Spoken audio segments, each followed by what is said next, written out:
Moving stateside now, where a grand jury's decision not to charge a police officer with the fatal shooting of an unarmed black teenager in Ferguson, Missouri, has led to a spike in tensions across America.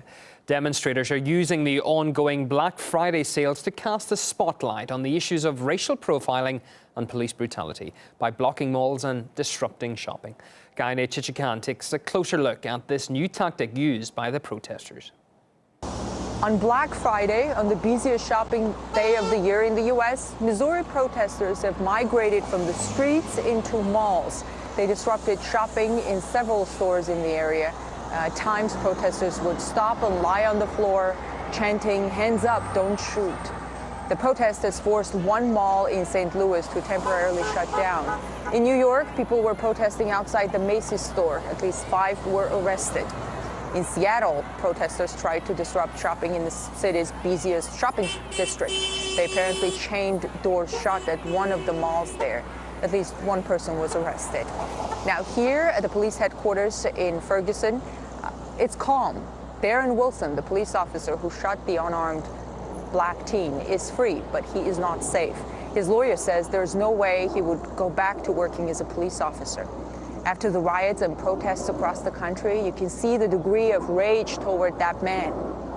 The streets of Ferguson have been relatively calm over the past few nights, but the underlying tension didn't go away, of course. This is a predominantly black town, and yet the vast majority of the police force is white. And when police use excessive force, and they use it mostly against black people, they are rarely ever charged with a crime. Michael Brown's killing has reignited racial tensions across the country and has created a sort of a powder keg, which is just waiting for a spark. I, of course, spoke with residents here in Ferguson, and here's my report. The grand jury decision not to charge white police officer Darren Wilson with killing black unarmed teenager Michael Brown has opened one of America's oldest and deepest wounds. Black versus white is how many see it. If it was one of us, kill one of y'all. We need justice for young black people in America. While thousands across the country marched in protest, chanting Black Lives Matter, and scores of celebrities tweeted about how justice system fails black Americans, there's another part of America that defends Darren Wilson. I think it was a flashpoint waiting to happen. And he was faced with circumstances that he had to react to in a split second and did the best he could.